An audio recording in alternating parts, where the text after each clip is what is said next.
Disney World's Gay Days has become one of Orlando's most iconic multi-day events. It has been around for more than 30 years, but changes were made this year because of the increasing number of laws in Florida that restrict the LGBTQ plus community. For more, let's bring in CEO and co-owner of Gay Days, Inc., Joseph Clark. He's joining us from Florida. Joseph, just explain to us how perhaps the tone of this year's celebration may have shifted with new anti-LGBTQ laws in place in Florida, infuriating many. Yeah, I mean, the tone overall was a sense of fear going into the event. I received several emails from guests who had booked with us that just didn't feel safe coming to Florida. They didn't feel safe being themselves out there and questioned whether or not our event would be safe if it was going on at all. So that led to a different feeling. Now, once they were at the event, they definitely felt welcome. They got to relax and got to have fun. But in the initial, it was a different feeling than we've had in the past.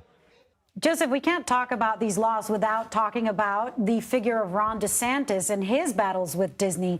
What's the status of that, and how does this impact what's happening right now with Gay Day? Yeah, of course, everybody's got the eyes on the battle with Disney to see what's going to happen for it. I am a firm believer that Disney has the ability and resources, and they're very smart to what they do. So I don't have any fear that they're going to lose that battle with them. If that happens, that may change how our event is, because who knows what new laws and rules could come into play in a private business, mind you. And for a governor who preaches about government being not involved in private business, it seems awfully odd that this battle is going on right now.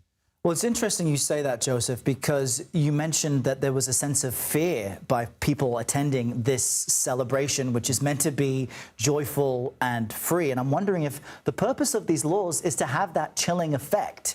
You know, I'm wondering what you think the future of Gay Days at Disney will be, especially if Florida continues to restrict LGBTQ plus rights in many ways.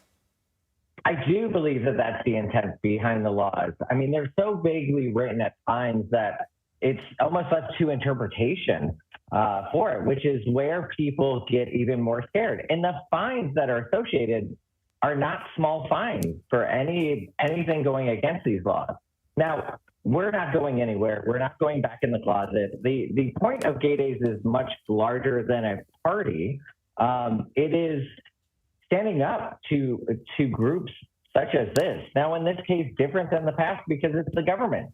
But ultimately, we will stay here. We're not going to leave the people of Florida. We're a Florida-based company. I live in Florida. I'm a member of the LGBTQ plus community.